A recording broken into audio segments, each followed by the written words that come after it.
Dear participants, good afternoon. Welcome to last session of the symposium, special session of the symposium. Dear Abdulhamit Subasi will give his speech. Dear Abdulhamit Subasi is professor at Turun Yellow-Pisto University of Turkey, Turku, Faculty of Medicine. He is expert on artificial intelligence and machine learning. He has worked on several projects on artificial intelligence and machine learning, including classification, clustering, and forecasting regression, using MATLAB, Java, and Python programming language tools. He published the book Practical Guide for Biomedical Signals Analysis using Machine Learning Techniques, a MATLAB-based approach with Elsevier. Is another book, Practical Machine Learning for Data Analysis using Python with Elsevier, has been published in June 2020. Dear Abdulhamit Subasi, here you are. If you are ready, you can start your speaking.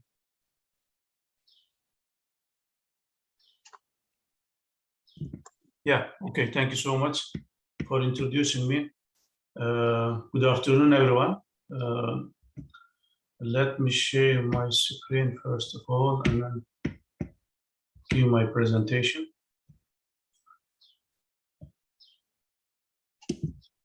So today I will talk about artificial intelligence in brain-computer interface. So actually, I worked in several universities. I started my career in Kahramanmaraş University in 2001, and then I got a position in Bosnia and Herzegovina. I moved there, and I worked in Bosnia for 7 years. Then I worked in Saudi Arabia for 5 years, and then 2 years ago I moved to Finland. Now I am working at the University of Turku, Faculty of Medicine. My main research interests are machine learning, artificial intelligence applications, especially in healthcare domain. So today I will talk about one of my previous research actually we conducted with my master and PhD students, which is brain-computer interface. So there are several things and issues, especially in brain-computer interface. We will talk about those methods and problems and solutions for the brain-computer interface. Actually, about the 15% of the world's population lives with some form of disability. So after some traffic accident, for instance, they can lose their ability to control some devices, etc. Moreover, activities of daily living was the second aspect of the life in which disabled people want to improve. So we need some tools or devices to help those handicapped people. Brain-computer interface is one of the method or solution to help those handicapped people. Mainly, the BCI is a system which allows direct communication pathway between human brain and computer. It actually consists of several data acquisition devices, feature extraction, feature selection, data or signal denoising or classification algorithms to form a framework for the brain-computer interface. So how we can use brain-machine interface? We can use in some clinical research, we can use on disease condition detection and treatment, and we can use it on human-computer interface for control, emotion detection, and text input communication as well. So in a BCI system, there are several components. One of them is the brain signal, which is collected by means of a signal acquisition device, which converts brain signals into digital form. Then there will be some signal processing and machine learning techniques to convert these brain signals into a command, in which there will be some control of movements, locomotion, or neural rehabilitation, or in some environmental control as well. So the main component here is the electroencephalography, in short, which is in short EEG. So EEG is the recording of electrical activity of brain signals. It can be invasive or non-invasive. It has several types of properties, including high temporal resolution, low spatial resolution, and there will be some scalp acts as a filter in these brain signals. So let us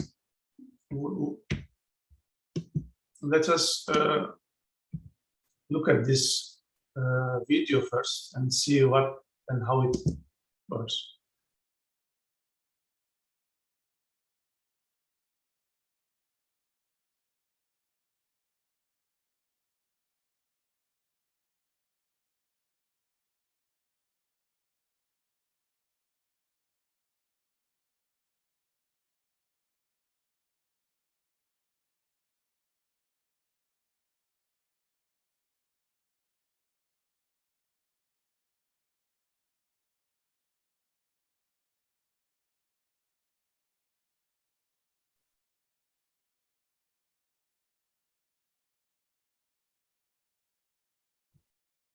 So as you can see in this video, this handicapped lady using brain-computer interface to drink something.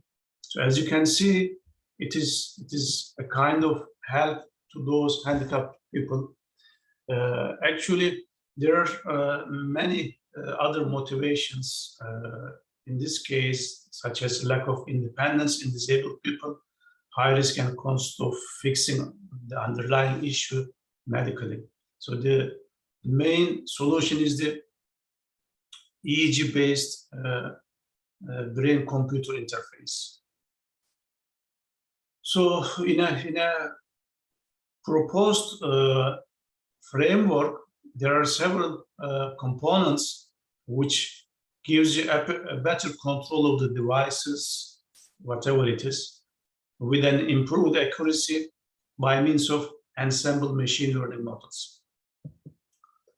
So the BCI system takes the EEG signal, and then there will be some noise elimination or noise reduction, because EEG signal contains many interference from the environment or from the other electrical devices. In the second step, the feature extraction will come to extract important features from the EEG signals, because this brain signals is very complicated and we need to extract informative information by means of feature extraction techniques. After feature extraction, the features can be very big, and then the machine learning algorithms or artificial intelligence algorithms can degrade the performance. So in this manner, we should use some dimension reduction or feature selection techniques to have a better classification accuracy. In the fourth step, we will have some artificial intelligence techniques to classify the brain comments, which actually used by means of front-end controller to activate some devices. So the main data is in this study was collected before, which is the easy data set for E from BCI competition tree. It contains 5 healthy subjects, and the device has 118 channels. The signals are bandpass filtered between 0.05 to 200, and the main sampling frequency was 1 kHz. Actually, this is a simple EEG or brain-computer interface data, which contains just 2 things. One is right hand, the other one is the left foot. The duration of each comment was 3.5 seconds, and there are spacing period 2 seconds between those comments.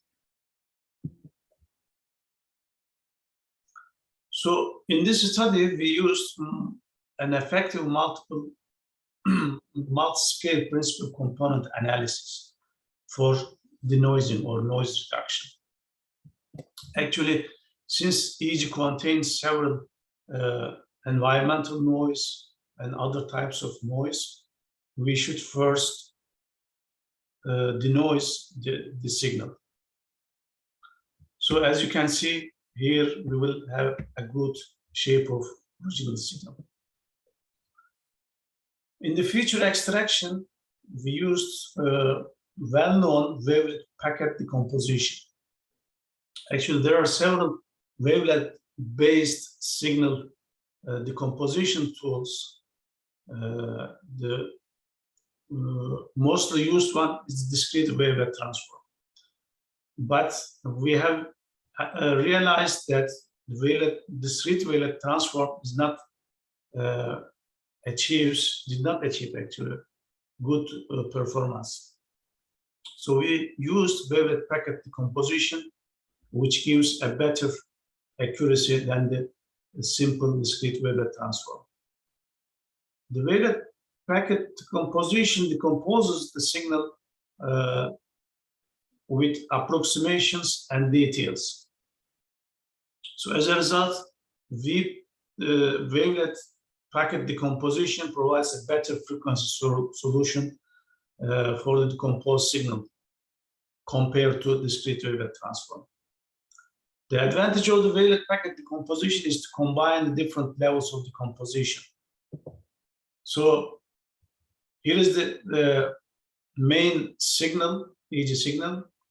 There are approximate and detailed components in the first level. In the second level, we will divide those approximate and detailed components into 2 separate signals, such as A21, D21, D21, and A22, D22, which are the components from the first component, first approximate component. Then these approximate and detailed coefficients in the second stage will be divided into approximate and detailed coefficients. Depending on the needs, you can increase the number of levels for the wavelet packet decomposition. In this work, in this study, we just used 4-level decomposition. So we have several sub-bands of the original EEG signal. But since the signal length is longer and there are several sub-bands, we should decrease the dimension of those signals by means of some statistical features, such as ratio of the absolute mean values of the adjacent sub-bands, average power of the coefficients in each sub-band, mean values of those sub-bands, standard deviation, skewness, curvature of those sub-bands as well. So totally we extracted 95 features from those signals. In the last stage, we used artificial intelligence. Mainly, artificial intelligence is composed of algorithms which actually gets an input and produce an output. Input can be any types of data, sensor data coming from brain, for instance, in our case, or some other surface EMG signals, or some other images, text, or speech signals as well. Depending on the application area and depending on the input or the input data, it will create an output. The output can be action, in our case, control of some devices, for instance, a movement, diagnosis in healthcare applications, for instance, or decision support or forecasting in some other application areas. So in this study, we used ensemble classifiers such as Bagging and ADA Boost, which are combined with different classifiers such as K-nearest neighbors, support vector machine, artificial neural network, random forest, decision tree, C4.5, RAP tree, random tree as well. So the combining multiple models has a different idea, which builds different experts and then let them to vote. In different types of ensemble models, there are different types of voting techniques or other types we will see. The advantage of those combining models or ensemble models often improves the predictive performance, but in some rare cases, they will decrease the performance as well. So there are some disadvantages as well. Beside the advantages, they usually produces output that is very hard to analyze. But there are approaches which aims to produce a single comprehensible structure in a better way. The general idea of the ensemble classifier is to divide the original training data with a different or multiple data sets. In the second step, we will combine, we will build several classifiers by using those multiple data sets. Then in the last step, we will combine those classifiers based on some notions, some characteristics. So this is the general concept of the building ensemble models. There are several levels. In the first level, we have combination level. We can select or fuse the models or using voting or another type of combination method. It can be trainable or non-trainable, etc. In the classifier level, we can use same or different classifiers. Decision trees, neural networks, SVMs, KNN can be used as well. And also, we can choose the number of base classifiers depending on the applications and checking the performance of those classifiers. In the future level, there are some concepts as well. We can use all features or subset of features. We can select those features randomly or just select some subsets. In the data level, we will use dependent or independent data sets or by means of bootstrap samples, or we can use selected data sets. So based on those concepts, there are several types of ensemble models. Random subspace, for instance, mainly use feature selection, feature level combination. Rotation force use Again, future level and data level combination. Random forest use, classifier level, data level, boosting use, combiner level and data level, bagging also used, data level and combiner level. So in this study, we compared boosting and bagging. So bagging is analogy or diagnosis based on multiple doctors, majority load. It creates ensembles by means of bootstrap aggregation.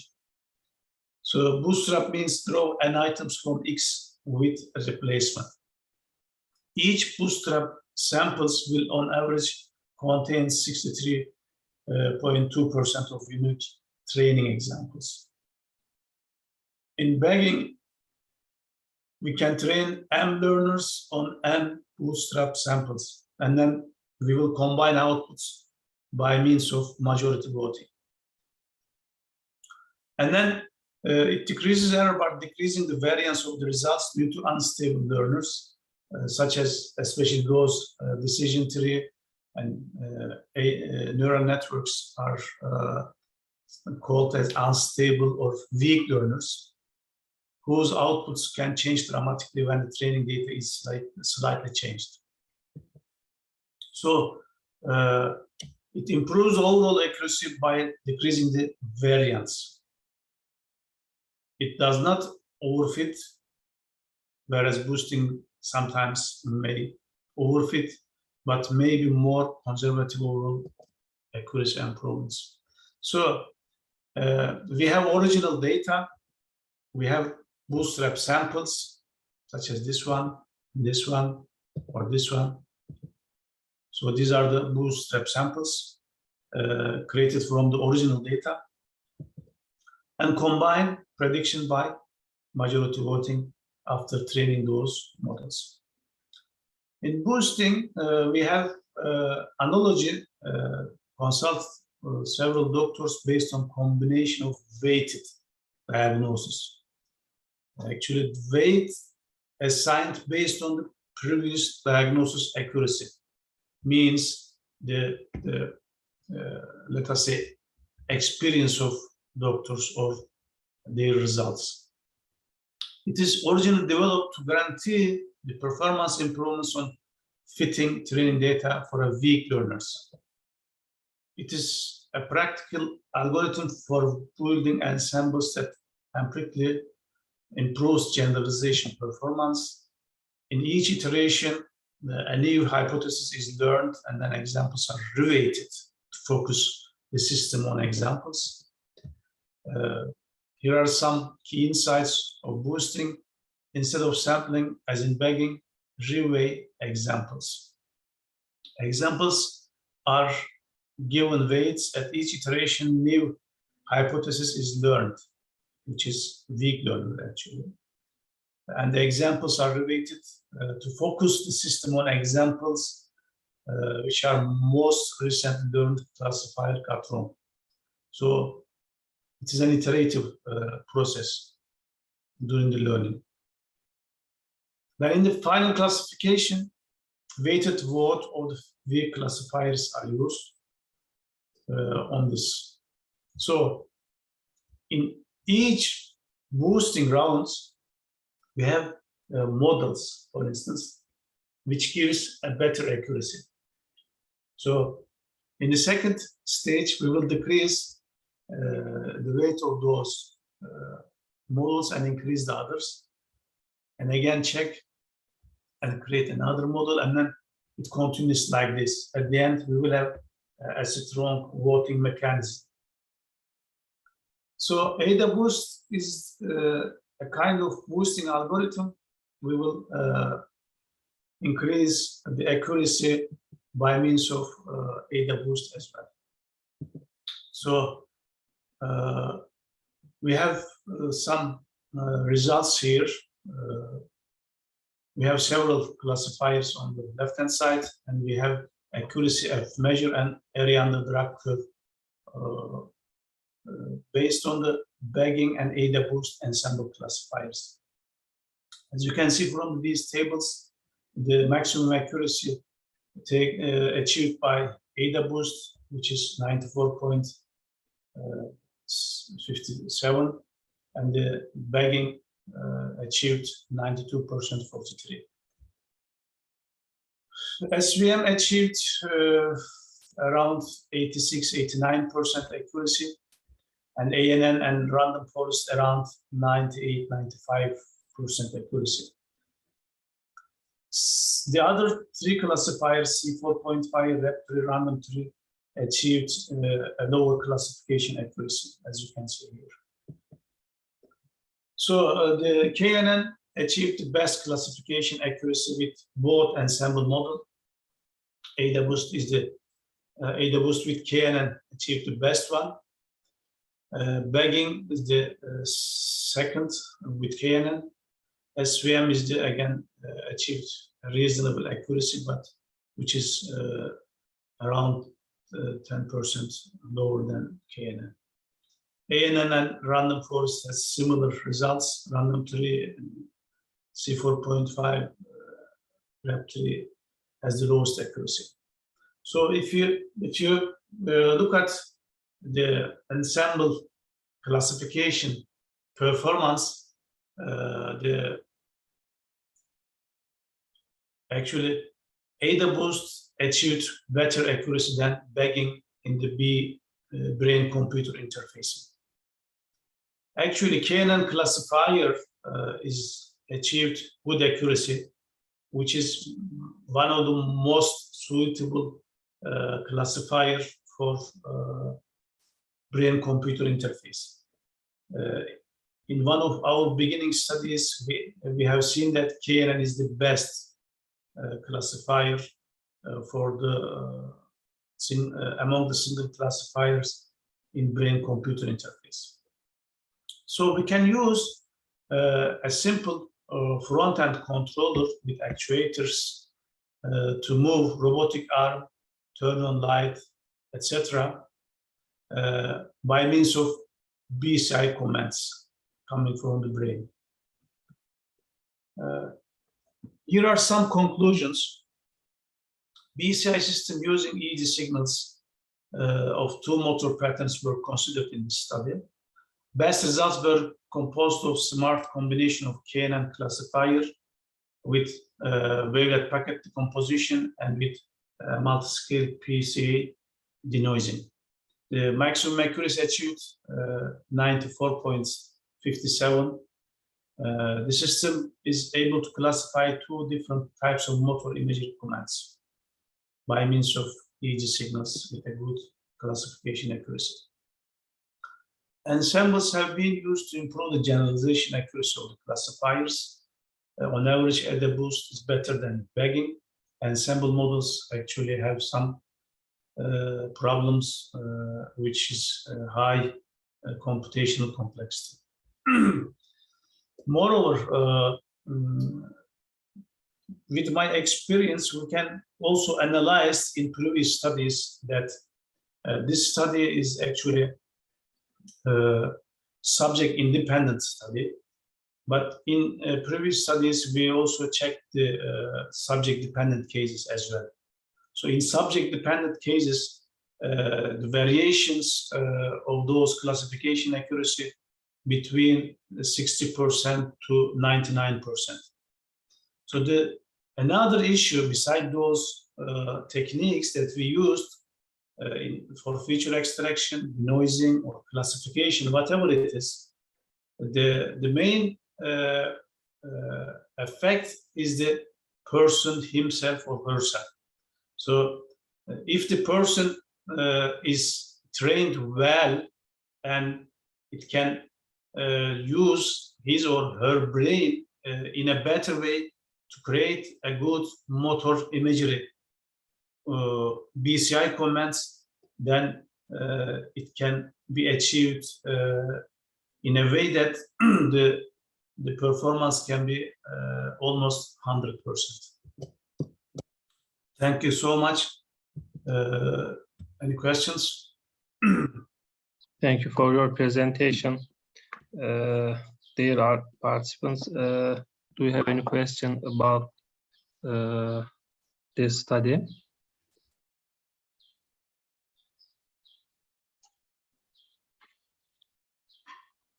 Okay, no question.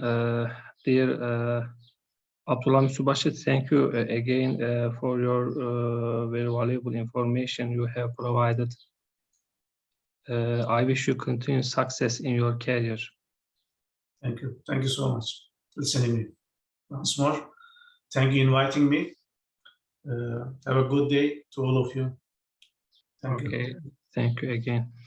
Yes, the special session is over. Dear participants, thank you for your attending. I would like to end the session.